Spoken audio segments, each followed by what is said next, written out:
In the busy city of Ibadan, Nigeria, Alero sat alone at the dinner table again. The ticking clock was her only company. Outside, the streetlights flickered, and the sounds of night slowly faded into silence. She glanced at the wall clock, 10:37 p.m. Kachi still hadn't come home. He always had an excuse.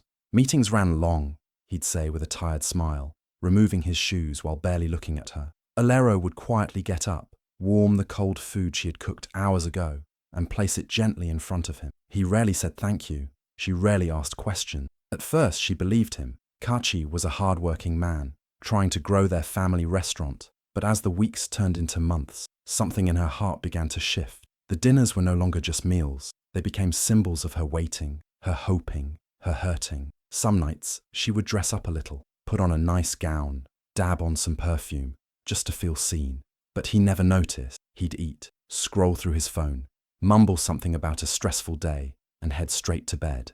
Alero didn't cry often, but on those long, cold nights, tears found their way down her cheeks. Not because she was weak, but because she was tired. Tired of pretending everything was fine. Tired of warming dinners and swallowing pain. She was still his wife, but she was slowly disappearing, one cold dinner at a time. It was a Thursday night, just like many others.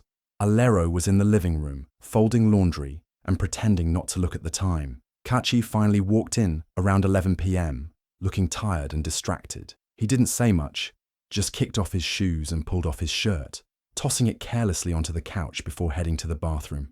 Alero reached for the shirt almost on autopilot, planning to drop it in the laundry basket. But then she saw it, a faint, reddish mark on the collar. Lipstick. Not pink, not nude, not any of the shades she ever wore. This one was bold, loud, and completely unfamiliar. Her breath caught. Her hands froze. She stared at it, hoping maybe it was a trick of the light or a smudge from tomato stew. But no, it was too perfectly placed, right near the collar where a cheek might press in a close hug. Her stomach dropped. That tiny stain screamed a truth louder than any argument could. Her fingers trembled as she held the shirt, the soft cotton suddenly feeling like fire in her hands.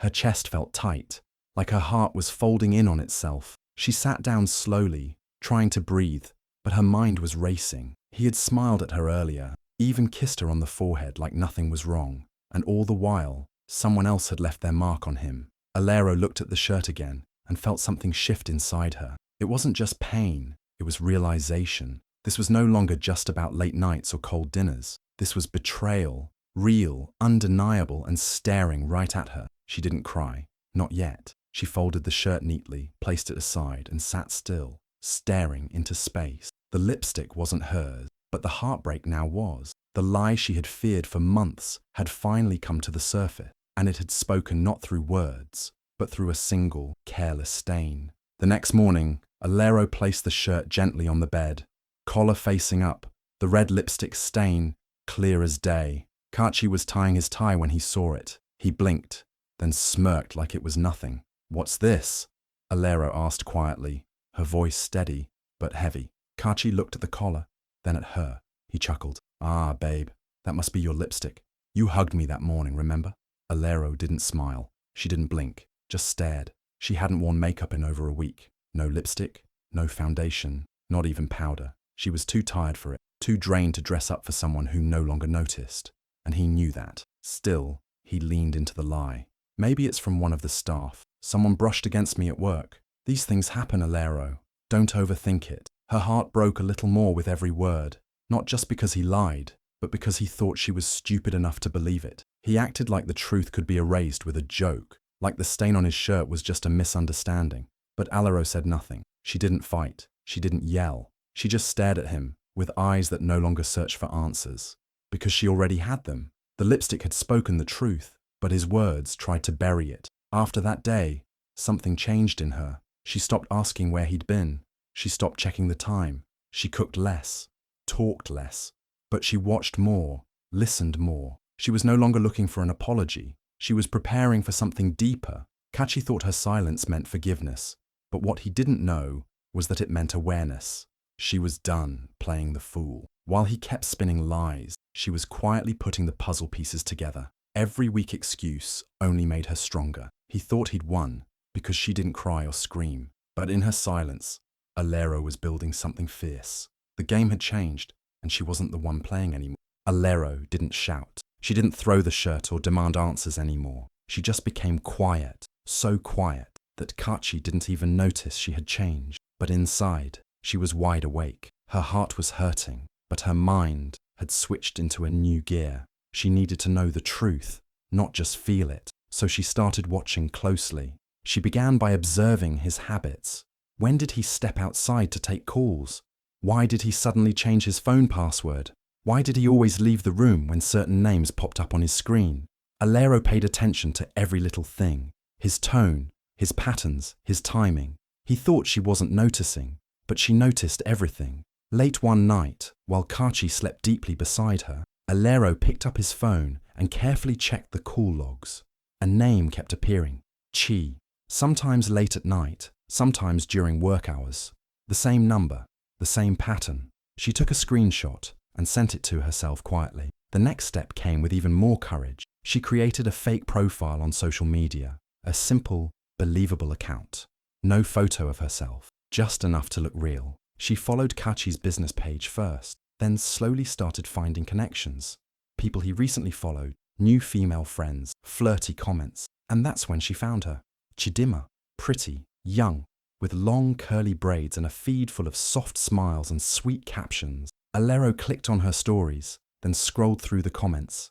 Her heart dropped. There he was, Kachi, leaving heart emojis, fire emojis, comments like, "My favorite girl," and "Can't wait to see you again." Her chest tightened, her hands shook, but she kept scrolling, kept watching. There were flirty DMs too, screenshots she saved quietly. He called Chidima baby and told her things he hadn't told Alero in years. This wasn't just about a lipstick stain anymore. It was real, it was deep, and it was cruel. But still, Alero didn't cry. Not yet. She just closed her phone, sat in the dark, and let the silence wrap around her like armor. She had found the truth. It burned. But now she wasn't just a hurting wife. She was a woman with evidence, and she was ready. Alero sat at a quiet cafe in Lagos, dressed in a simple but elegant gown. Her hair was neatly styled, her makeup light but flawless. She looked calm, almost soft, until you looked into her eyes. There, behind the silence, was strength. She had sent a message to Chidima through her fake profile, pretending to be someone offering a business opportunity, makeup partnership, influencer deal, something easy to believe. Chidima agreed quickly, excited, thinking it was just another chance to grow her page. She had no idea what was waiting for her. When Chidima walked into the cafe, her smile was wide, until she saw Alero sitting there alone. Her steps slowed. Her eyes darted around, confused. For a moment, she didn't know whether to walk away or come closer. "Chidima," Alero said softly, gesturing to the seat across from her. Chidima sat down slowly, her confidence shrinking. "I thought this was for a business deal." "It is," Alero replied, locking eyes with her. "Let's talk about the business of lies, about the man we both know." Chidima's face turned pale. Her hands fidgeted in her lap. "I didn't know he was married," she whispered quickly. Alero raised an eyebrow, calm and collected. She pulled out her phone and placed it on the table. Screenshot after screenshot. Messages, photos, comments, proof. "You didn't know," Alero repeated. "But you do now." Chidima stared in silence.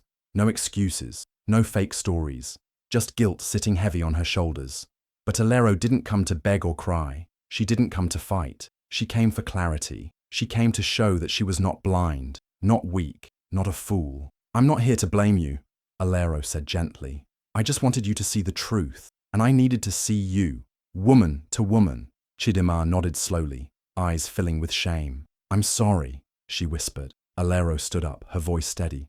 "Don't be sorry to me. Be wiser for yourself." Then she walked away, head high, heart broken, but brave. That meeting wasn't about revenge.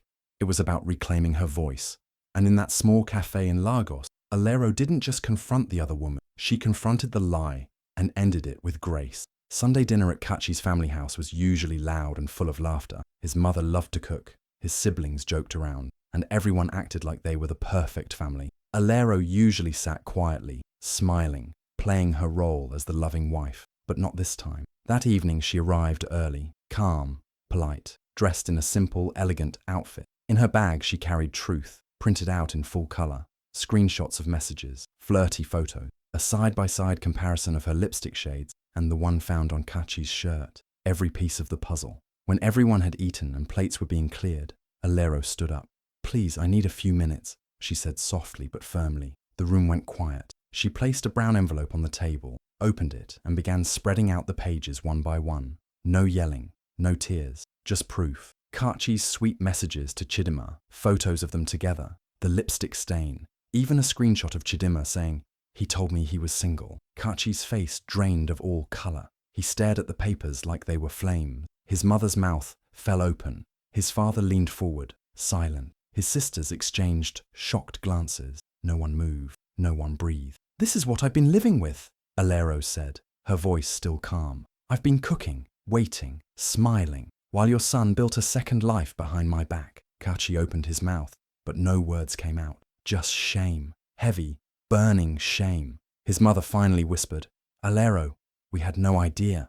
"I know," Alero said. "That's why I brought the truth here." She didn't cry. She didn't scream. She just stood there, stronger than ever, watching the walls of Kachi's lies fall down brick by brick. For so long, he had been protected by silence, by her quiet pain. But now, the truth was louder than anything. As she packed up the papers and walked out of the room, no one tried to stop her.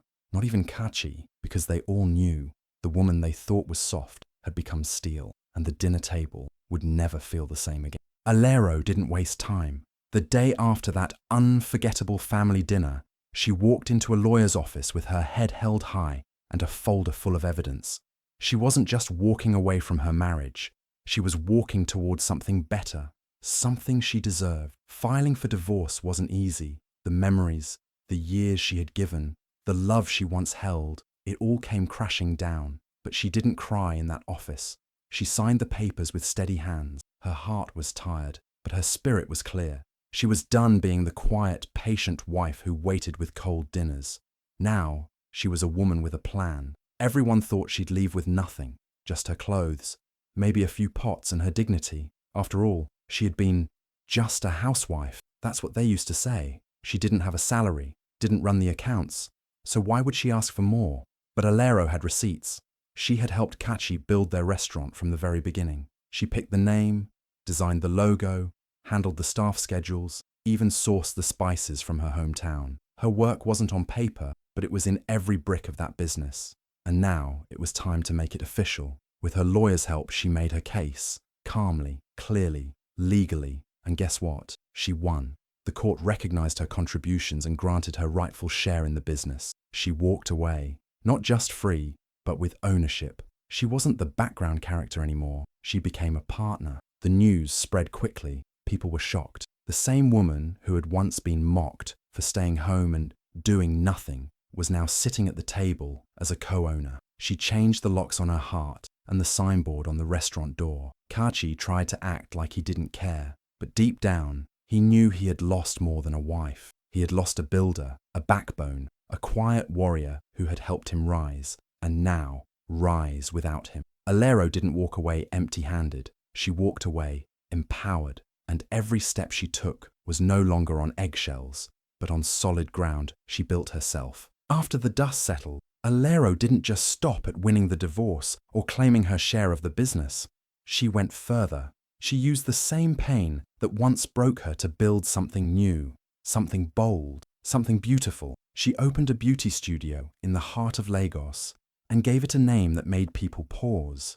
Red Collar. Inspired by the lipstick stain that changed her life, the name was her way of turning betrayal into branding. People asked about the name, and every time she smiled and said, "It's a reminder that even pain can have power." The studio wasn't just a place to fix brows and blend foundation. It was a space filled with warmth, laughter, and healing. Women came not only for beauty services, but to talk, to share, to feel seen. Alero hired young women, single mothers, students, girls who had been told they weren't enough. She trained them, empowered them, paid them well. Within months, Red Collar became more than a beauty studio. It became a symbol, a story. Local blogs caught on and started writing about her journey. One headline read, "The lipstick that built a queen." Another said, "From broken to boss." Alero's studio is a movement. Clients traveled from other cities just to meet her, take photos in front of her red-themed studio, and hear her story firsthand. She was invited to talk shows and women's panels. People who once whispered behind her back now clapped when she walked into a room. But Alero stayed humble. Her studio had mirrors, yes, but it also had quotes on the walls. Words like, "Know your worth," and "silence can be power too." Her past wasn't something she hid. It was something she wore with pride. The same woman who had once sat in silence, watching her husband lie, was now the face of a growing empire. She didn't need revenge. She chose reinvention. And in doing that, she lit a fire in women everywhere. Red Collar wasn't just about makeup. It was about making a mark. And this time, the stain wasn't on a shirt. It was on the world. A permanent, powerful reminder that from pain, something stunning can rise. 2 years had passed since Alero walked out of Kachi's life and into her own power.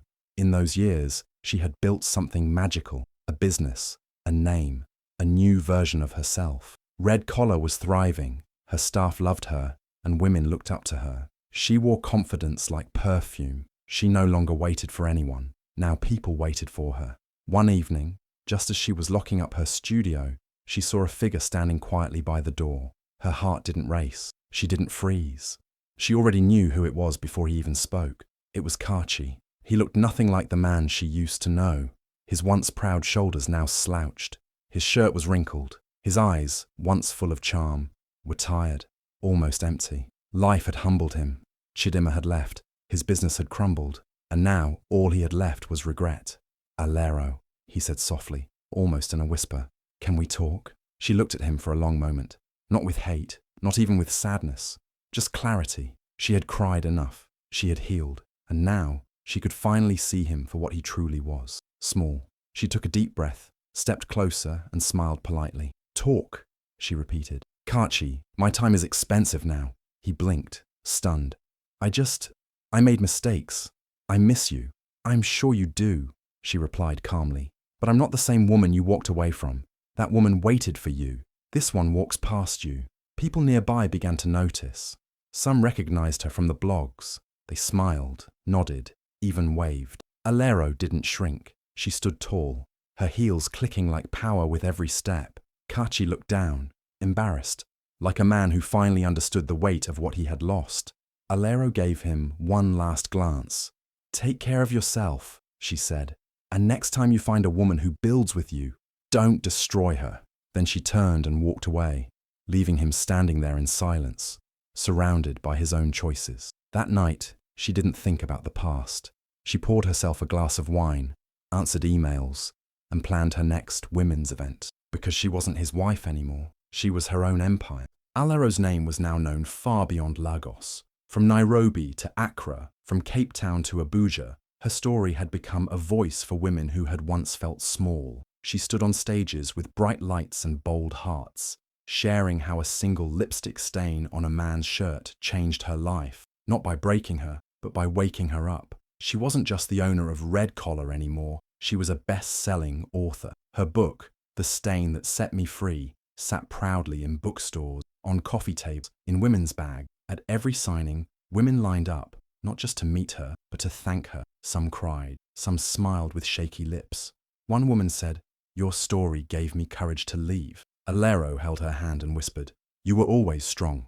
You just needed a mirror." Everywhere she went, people asked the same question. "Do you ever wish it didn't happen?" And her answer was always the same. "That stain set me free." She no longer hated the memory. It was her turning point, her rebirth. Without it, there would be no empire, no platform, no strength. She turned betrayal into branding, pain into power, silence into a microphone. She stood tall, dressed in red sometimes, on purpose, to remind herself and the world that even from something messy, something bold can bloom. Alero never looked back. She didn't need to. The road ahead was filled with purpose, with women rising beside her. She had become more than a story. She had become a legacy, and it all started with a stain.